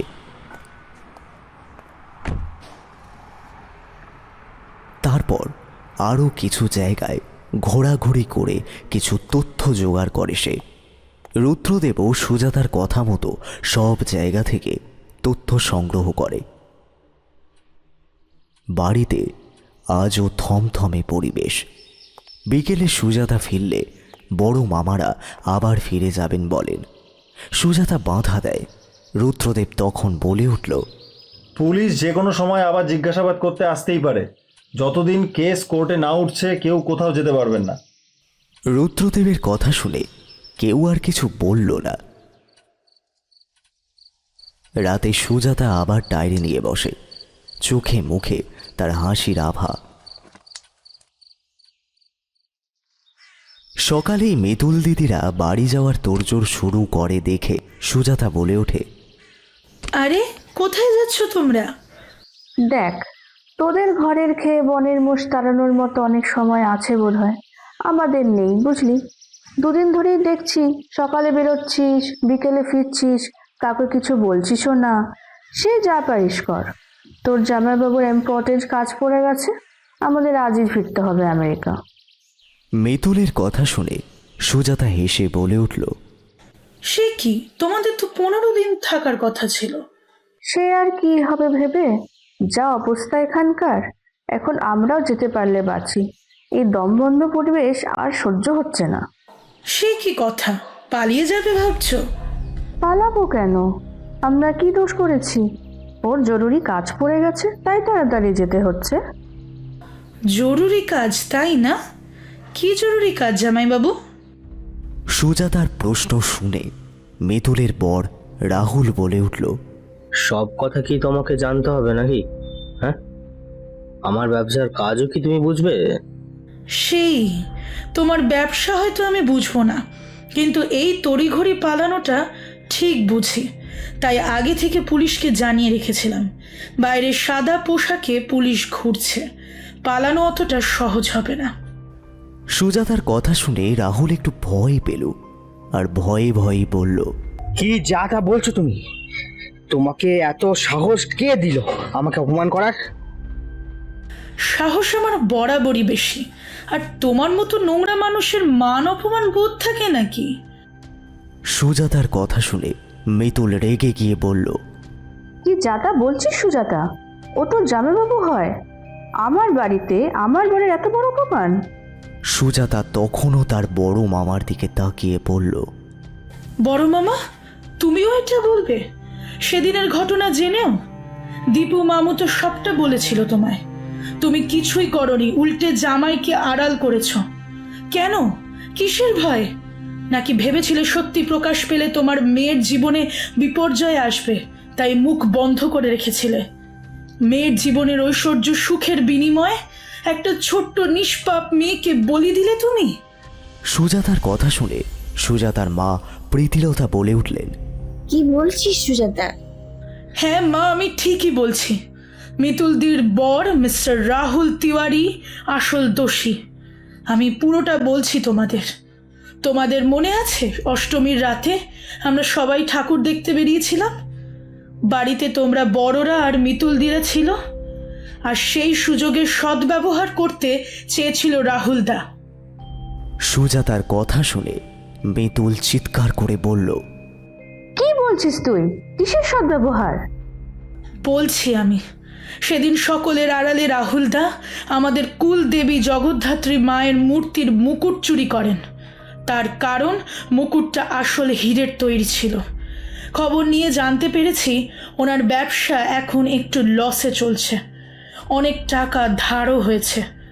মুকুটটা 50 বছরের পুরনো, ওটার দামও অনেক, তাই তিনি সকলের আড়ালে সেই মুকুটটা চুরি করেন। তারপর চুরি তো করেছেন, কিন্তু সেটা লুকিয়ে রাখবেন কোথায়? তাই সেটা উনি আমাদের স্টোর রুমে লুকিয়ে রাখেন। কিন্তু উনি জানতেন না যে ওই ঘরেই মহামায়া ঘুমিয়েছিল। তাই শব্দ হতেই মহামায়া ঘুম থেকে উঠে মুকুট লুকিয়ে রাখতে রাহুলদাকে দেখে ফেলে, কিন্তু জ্বরের ঘোরে থাকার জন্য কোনো কথা বলতে পারেনি। তবে রাতে আমরা ফিরে এলে মহামায়া দীপু মামাকে সবটা বলেছিল, তারপর মুকুট খুঁজে বের করেছিল। দীপু মামা সেই কথা বড় মামাকে বলেছিল, কিন্তু নিজের জামাইয়ের সম্মান রক্ষার জন্য বড় মামা সবটা গোপন করে যায়। কি বড় মামা, আমি ঠিক বলছি তো? সুজাতার কথা শুনে বড় মামা মাথা নিচু করে থাকে। কেউ কিছু বলছে না দেখে রাহুল চিৎকার করে বলে উঠল, এই এই সবই মিথ্যা কথা। কি কি প্রমাণ আছে তোমার কাছে যে আমি চুরি করেছিলাম? ও বুঝেছি, সব আমাকে ফাঁসানোর ধান্দা, তাই তো? আমি কিছু বুঝি না ভেবেছো? আমার ক্ষমতার কাছে তুমি সুজাতা পেরে উঠবে না, তাই মিথ্যা কথা বলে আমার ইমেজটাকে নষ্ট করতে চাইছো। কিন্তু সেটা হবে না। তুমি ভাবতেও পারবে না আমি তোমার কি অবস্থা করতে পারি। আমার এত বড় অপমান, এটা আমি কিছুতেই মেনে নেব না, এই বলে দিলাম। রাহুলের কথা শুনে সুজাতা রাহুলকে ধমকে বলল, থামো রাহুলদা, তোমার লজ্জা করে না? এখনো মিথ্যে কথা বলছো। একটা বাচ্চা মেয়ে তোমার কুকীর্তির কথা জেনে গিয়েছিল বলে ওকে মেরে ফেলার চেষ্টা করেছো, তার ওপর আরেকজনকে সেই দায়ে ফাঁসানো। এইসব অপরাধী তুমি। মন গড়া যা খুশি বললেই হলো নাকি? হ্যাঁ, মন গড়া কিছুই নয়, আমি যা বলছি সব কিছুর প্রমাণ আছে আমার কাছে। প্রমাণের কথা শুনে রাহুল বলে উঠল, এত কথায় কাজ নেই তো। মিতুল, চলো এখান থেকে। হ্যাঁ, এখানে দাঁড়িয়ে নাটক দেখার বিন্দুমাত্র ইচ্ছে নেই আমার। চলো আমরা বেরোই। রাহুলের কথা শুনে সেই সাথেই মিতুল বলল। আর ঠিক তখনই দরজার সামনে রুদ্রদেব ও পুলিশের অনেক লোক দাঁড়িয়ে থাকতে দেখা গেল। কিছুক্ষণের মধ্যেই লোকাল থানার ওসি প্রাণতোষ বাবুও চলে আসেন। আর এসেই প্রাণতোষ বাবু বললেন, কোথায় পালাচ্ছেন আপনি? আপনার নামে অ্যারেস্ট ওয়ারেন্ট নিয়ে এসছি আমি। তখনই সুজাতার মেজ মামা অজয় বলে উঠল, এসব যে কি হচ্ছে আমি তো কিছুই বুঝতে পারছি না। আমি সবটা বুঝিয়ে বলছি তোমাদের। বড় মামা মামি তোমরাও শোনো, মিতুল দি তুমি শোনো, আর রাহুল দা তুমিও শোনো। যদি কোথাও ভুল হয় তুমি ঠিক করে দেবে। সেদিন অষ্টমীর রাতে আমাদের হোল নাইট ঠাকুর দেখার প্ল্যান হয়। সবাই গেলেও মিতুল দিদিরা যায়নি। সেই সুযোগে রাহুলদা আমাদের জগদ্ধাত্রী মায়ের মুকুট চুরি করে স্টোর রুমে লুকিয়ে রাখে। সেটা মহামায়া দেখে ফেলেছিল। তারপর মহামায়া সব ঘটনা দীপু মামাকে বললে দীপু মামা রাহুলদাকে ভৎসনা করে, বাড়ি থেকে বেরিয়ে যেতে বলে। এরকম আর একবার হলে দাদুকে জানাবে ও পুলিশে খবর দেবে বলেও সাবধান করে। দীপু মামা বড় মামাকে সবটা বলেছিল। ঢাকির রমেশ থাকতো মণ্ডপে, তাই সে কিছুই জানতে পারেনি। মহামায়াকে এসব বলতে বারণ করে বড় মামা, ভালো চকলেট পুতুলের লোভ দেখিয়ে। যাই হোক, তো সেদিনের অপমান গায়ে লাগে রাহুলদার। তারপর মহামায়াকে মেরে ফেলার চেষ্টাও করেছিল রাহুলদা, কিন্তু সেটা পারেনি। তাই সেই অপমানের শোধ নিতে ম্যাজিক শোয়ের দিন পিস্তলটা বদলে দেয়। গুলিটা সে নিজেই করেছিল। তারপর ছোট মামার পিস্তলের সাথে নিজের পিস্তল বদলে দেয়। আসলে বিলেতের বড়লোক জামাইয়ের ইমেজ এভাবে ভেঙে যাওয়া মন থেকে মেনে নিতে পারেনি রাহুলদা, তাই বদলা নেওয়ার জন্য মরিয়া হয়ে উঠেছিল। তারপর যখন ছোট মামা ম্যাজিক দেখাতে রাজি হয় তখনই ছক কষে রাহুলদা। মামা কি কি খেলা দেখাবে তা আগে থেকে জানতে পেরেছিল বোধহয়। তারপর মহামায়া স্টেজে ওঠায় এক ঢিলে 2 পাখি মেরে ফেলতে চেয়েছিল রাহুলদা। এত দূর কথা শুনে রাহুল চিৎকার করে বলল, অসম্ভব! আমি তো সেদিন মুখোশ পড়েছিলাম। না, একদমই না। আমি কাউকে খুন করিনি। হ্যাঁ হ্যাঁ হ্যাঁ, মানছি মুকুটটা আমি চুরি করেছিলাম। আমার ব্যবসায় অনেকটা লস হয়েছে, কিন্তু কিন্তু তাই বলে আমি কাউকে খুন করিনি। এটা ভুল কথা। তুমি যতই মিথ্যে কথা বলো না কেন, তোমার কোনো কথাই আর আমাদের বিশ্বাস নেই। সব প্রমাণ তোমার দিকে ইশারা করছে। তোমাকে হয়তো যাবজ্জীবন না হলে ফাঁসির সাজা হতে পারে, কিন্তু নিজের দোষ স্বীকার করে নিলে হয়তো এমনটা নাও হতে পারে। তাই সত্যি কথা বলো, এখনো সময় আছে। যেখানে আমি খুনই করিনি, তাহলে আমি কেন বলবো যে আমি খুন করেছি? হ্যাঁ, আমি সত্যি কথাই বলছি, আমি খুন করিনি। না না, তুমি খুন করেছো। তুমি একজন খুনি, তুমি খুন করেছো। মিথ্যে কথা একদম বলবে না, কারণ এখন মিথ্যে বললে আর কোনো লাভ নেই। তুমি সব দিক দিয়েই ফেঁসে গেছো, কেউ তোমাকে আর বাঁচাতে পারবে না। না না, এটা হতেই পারে না। আমি খুন করিনি। কেউ আমার কথা বিশ্বাস করছো না কেন? তোমার কথা কেউ বিশ্বাস করবে না, আর একজন খুনির কথা কেউ বিশ্বাস করবে কেন? তুমি খুনি। এক কথা আমি কতবার বলবো? হ্যাঁ, এক কথা আমি কতবার বলবো? আমি বলছি আমি খুন করিনি, মানে করিনি। তোমার সাথে কথা বলে আর কোনো লাভ নেই। অফিসার, রাহুলদাকে নিয়ে যান, তারপর আপনারা যা খুশি করুন, তাহলে হয়তো সত্যিটা বলে দেবে। এই বলে পুলিশের লোক রাহুলকে অ্যারেস্ট করে নিয়ে যেতে গেলে মিতুল চিৎকার করে বলল, থামুন আপনারা, ওকে কোথাও নিয়ে যাবেন না। মিতুল দি, তুমি এখনো এই কথা বলবে? হ্যাঁ বলবো, তার কারণ রাহুল সত্যি খুন করেনি। তুমি কি করে এটা বলতে পারছো যখন সব প্রমাণ রাহুলদার দিকে? বলতে পারছি, তার কারণ রাহুল খুনটা করেনি। তাহলে কে করেছে? এমন সময় বড় মামা সুজয় বলে উঠলেন, না না, তুই কিছু বলিস না, চুপ কর। না বাবা, আর চুপ করে থাকতে বলো না, না হলে যে পুলিশ বিনা অপরাধে রাহুলকে নিয়ে চলে যাবে, আর আমি এটা কিছুতেই হতে দিতে পারি না। কি বলতে চাইছো তুমি? তুই জানতে চেয়েছিলি না যে কে খুনটা করেছে? তাহলে শোন, আমি করেছি খুনটা। চল, আমাকে নিয়ে চল থানায়। আমি আমার দোষ স্বীকার করছি, কিন্তু রাহুলকে তুই ছেড়ে দে। পুলিশকে বল যেন রাহুলকে না নিয়ে যায়, ও কিছু করেনি, যা করেছি আমি করেছি। মিতুলের কথা শুনে সুজাতা বলল, রাহুল দাকে বাঁচানোর জন্য সব দোষ তুমি নিজের মাথায় নিতে চাইছো। ঠিক আছে, কিন্তু পুলিশ তোমার মুখের কথায় বিশ্বাস করবে না। পুলিশ প্রমাণ চায়, আর সব প্রমাণ রাহুলদার বিরুদ্ধেই আছে। তাই তুমি যতই যা বলো না কেন, তোমার কোনো কথায় আমরা বিশ্বাস করব না। বুঝেছো মিতুল দি? সুজাতার কথায় মিতুল এবার রেগে গিয়ে বলল, তুই চুপ করবি সুজি? তুই যা বলবি সেটাই কি আমাকে মেনে নিতে হবে? যখন আমি বলছি তখন তোরা বিশ্বাস করছিস না কেন? আমি বলছি তো আমি খুনটা করেছি। মিতুলের কথা শুনে রাহুল বলে উঠল, মিতুল চুপ করো। আমি বুঝতে পারছি তুমি আমাকে বাঁচানোর জন্য মিথ্যা কথা বলছো, কিন্তু বিশ্বাস করো, আমি সত্যিই খুন করিনি। তাই ভয় পাওয়ার কোনো দরকার নেই। তদন্ত সঠিক হলে সবাই এমনিতেও জানতে পারবে যে খুন আমি করিনি। তাই মিথ্যা কথা বলো না। আমাকে নিয়ে যেতে দাও পুলিশকে। আমি ছাড়া পেয়ে যাব, তুমি চিন্তা করো না। তোমরা আমার কথা বিশ্বাস করছো না কেন? আমি সত্যি কথাই বলছি, সেদিন খুনটা আমি করেছিলাম। বিশ্বাস করো রাহুল, সেদিন যখন তোমাকে আমি ঘরে দেখতে পাইনি, তখন আমি তোমাকে খুঁজতে খুঁজতে বাইরে এসেছিলাম। আর তখনই আমি দেখতে পাই ছোট কাকু তোমাকে অনেক অপমান করছে, সাথে বাবা নিজের সামনে দাঁড়িয়ে আছে, বাবা কিছুই বলছে না। তারপর যখন আমি সবটা শুনতে পেলাম, তখন আমারও খুব খারাপ লাগলো তোমার চুরির কাজে, কিন্তু তাতে আমার রাগ হয়নি। কিন্তু ছোট কাকু বলল যে তোমার অনেক টাকা, অহংকারে মাটিতে পা পড়ে না, কিন্তু তাও তুমি এই নোংরা কাজ করেছো। কিন্তু রুদ্রদেবকে দেখো, হয়তো তোমার থেকে কম টাকা উপার্জন করে, কিন্তু মনটা তার অনেক বড়।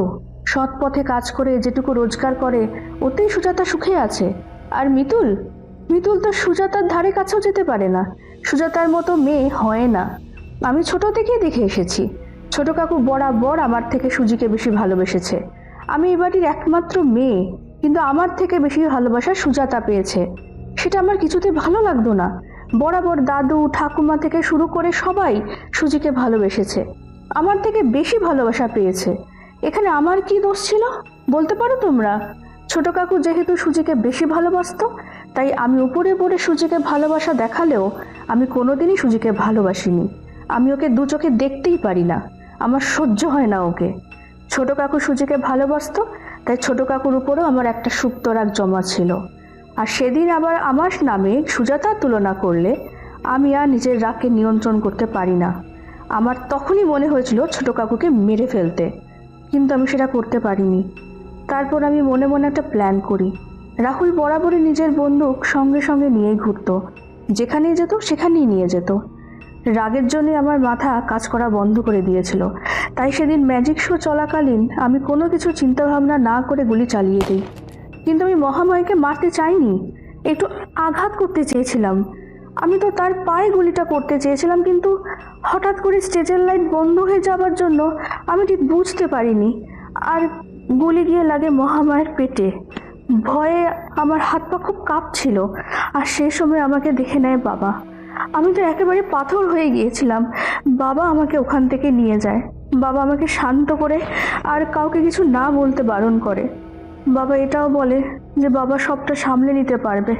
কিন্তু বিশ্বাস কর সুজি, আমি মহামায়াকে মারতে চাইনি, আমি মহামায়াকে মারতে চাইনি। কথাগুলো বলতে বলতেই মিতুল কাঁদতে শুরু করলো, আর তা দেখে সুজাতা বলে উঠল, মিতুল দি, তুমি আমাকে যে খুব একটা পছন্দ করতে না, সেটা আমি জানতাম। তবে তোমার মনে আমার জন্য এতটা রাগ, এতটা ঘৃণা জমা হয়ে আছে, সেটা আমি কোনো দিনও জানতাম না। তুমি আমাকে ক্ষমা করে দিও। আমি তোমার জায়গায় কোনো দিনই নিতে চাইনি। আমি তো আমার নিজের জন্য একটা জায়গা তৈরি করতে চেয়েছি। জানি না কতটা পেরেছি। তুমি বিশ্বাস করো, আমি তোমাকে কোনোদিনই মামার মেয়ে বলে মনে করিনি। নিজের দিদির মতনই তোমাকে ভালোবেসেছি। কিন্তু তুমি কোনো দিনই আমার ভালোবাসা বুঝতে পারোনি। থাকো সব কথা। এখন যেটা বলতে চাই আমি সেটাই বলছি। স্বয়ং জগদ্ধাত্রী যার সহায়, তাকে কে মারবে? সুজাতার কথা শুনে সবাই চমকে গেল। আর তখন সুজাতার মা প্রীতিলতা বলে উঠলেন, মানে কি বলতে চাইছিস তুই? আমাদের রমেশের মেয়ে মরেনি? না, গুলি পেটে লেগেছিল ঠিকই, কিন্তু সেটা বেরিয়ে গিয়েছিল, তাই ভাগ্যক্রমে বেঁচে গেছে। আর সেই হলো এই সব ঘটনার প্রধান সাক্ষী। আর মিতুলদি, মহামায়ার জ্ঞান ফিরে আসার পর মহামায়া বলেছে যে সেদিন তাকে লক্ষ্য করে কে গুলি করেছিল। মহামায়া বলেছে তাকে যে গুলি করেছিল তার হাতে একটা ব্রেসলেট ছিল, আর সেটা একজন মেয়ে ছিল। এই বাড়িতে ব্রেসলেট তুমি ছাড়া আর কেউ পরে না, কিন্তু আমাদের কাছে তোমার বিরুদ্ধে কোনো প্রমাণই ছিল না। তখন আমি একটা প্ল্যান করি যে কিভাবে তুমি নিজের মুখেই সবটা স্বীকার করবে। আর তাই আমাকে এত বড় নাটকটা করতে হলো। দীপু মামুকে কথা দিয়েছিলাম আসল খুনিকে আমি খুঁজে বের করবই। সে তুমি মুখে কাপড় ঢেকে এলেও তোমার হাতে ব্রেসলেট ধরিয়ে দেয় তোমাকে। আর মিতুলদি, সত্যি তুমি ঠিক কথা বলেছ। রাগের জন্যই তোমার মাথা কাজ করা বন্ধ করে দিয়েছিল। তা না হলে তুমি রাহুলদার বন্দুক থেকে কোনোদিনই মহামায়াকে গুলিটা করতে না। কারণ বন্দুকটা পুলিশের কাছে গেলে সেটা থেকে পুলিশ এমনিই জানতে পেরিয়ে যাবে যে বন্দুকটা কার। বন্দুকটা যে রাহুলদার নামে রেজিস্ট্রেশন করা। যদি তুমি গুলি করে বন্দুকটা সাথে করে নিয়ে যেতে, তাহলে আমাদের তোমাকে ধরতে অনেকটা সময় লাগতো। কিন্তু তুমি ভুল করে বন্দুকটা ওখানেই রেখে গেলে।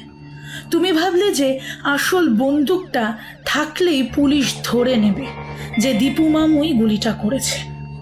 সত্যি তুমি এই ভুলটা না করলে আমরা তোমাকে ধরতেই পারতাম না। এই জন্যই বলে অপরাধী যতই চালাক হোক না কেন, সে কোনো না কোনো প্রমাণ ছেড়ে যাবেই। তোমার এই ভুলটাই তোমাকে ধরিয়ে দিল। আর সব থেকে বড় কথা, তুমি নিজে একজন মা হয়ে আরেক মায়ের কোল কি করে খালি করে দিতে পারো? সুজাতার কথা শুনে মিতুল আবারও কেঁদে উঠল। এমন সময় ওসি প্রাণতোষ বাবু বললেন, তাহলে মিতুল, আপনাকে অ্যারেস্ট করা হচ্ছে একটা বাচ্চা মেয়েকে খুনের চেষ্টা করার অভিযোগে। আর সুজয় বাবু, অপরাধ যে করে আর অপরাধ যে সহে, দুজনেই সমান দোষী। তাই আপনাকেও আমাদের সাথে যেতে হবে। আপনি আপনার মেয়েকে বাঁচানোর জন্য আপনার ভাইকে ফাঁসানোর চেষ্টা করেছেন। বিনা অপরাধে একজন শাস্তি পেত, তাই আপনাকে যেতে হবে আমাদের সাথে। আর রাহুল বাবু, আপনিও যাবেন আমাদের সাথে, কারণ জগদ্ধাত্রী মায়ের মুকুট চুরি করার চেষ্টা করেছিলেন, তাই আপনাকেও আমাদের সাথে যেতে হবে। প্রাণতোষ বাবুর কথা শুনে মিতুলের ছেলে রিক বলে উঠল, মা, বাবা, তোমরা আমাকে ছেড়ে কোথায় যাচ্ছ? রিকের কথা শুনে মিতুল কেঁদে উঠল আর কাঁদতে কাঁদতেই বলল, মা, সুজি, রিককে তোমরা দেখে রেখো। রাগ মানুষকে কতটা বদলে দেয় দেখো মিতুলদি। ঘৃণা, রাগ যখন মানুষকে কন্ট্রোল করে, তখন মানুষ কোনটা ঠিক কোনটা ভুল বুঝতে পারে না। এইসব করার আগে যদি তুমি একবার রিকের কথা ভাবতে, তাহলে আজকে তোমাকে এই দিনটা দেখতে হতো না। আমি আশা করব তুমি তোমার ভুলগুলো শুধরে আবার আমাদের কাছে ফিরে আসবে। আর প্রাণতোষ বাবু, আপনি একটু দেখবেন ব্যাপারটা। সুজাতার কথা শুনে ওসি প্রাণতোষ বাবু বললেন, নিশ্চয়ই ম্যাডাম, আর তো কোনো সন্দেহই রইল না, সব দিনের আলোর মতো পরিষ্কার। এবার আমরা আসি।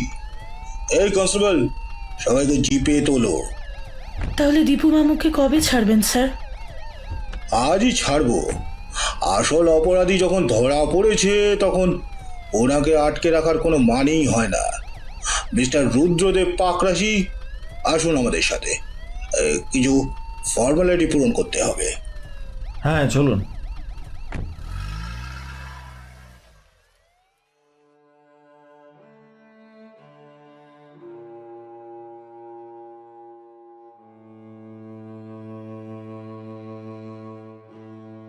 এতক্ষণ শুনছিলে তোমরা লেখিকা পিয়ালি পালের কলমে রহস্যময় ম্যাজিক শো গল্পটি।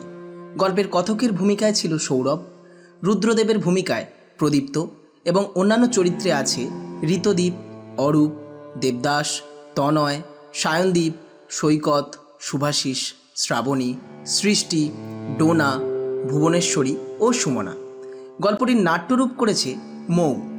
গল্পটির পোস্টার ডিজাইন করেছেন শ্রাবণ্য দে, স্ক্রিবলিং মাইন্ড। সাউন্ড ডিজাইন করেছেন বিশ্বদীপ বিশ্বাস। গল্পটি তোমাদের ভালো লাগলে অবশ্যই একটি করে লাইক দেবে, সাথে গল্পটির ব্যাপারে তোমাদের মতামত জানাতে ভুলবে না। তোমাদের উৎসাহ পেলে আমরা আরও ভালো ভালো গল্প নিয়ে হাজির হব। আজকের মতো বিদায় নিলাম। ততক্ষণের জন্য শুনতে থাকো ফিকশন হরর স্টোরিজ চ্যানেলের গল্প। ফিরে আসবো পরবর্তী কোনো গল্পে। শুভরাত্রি।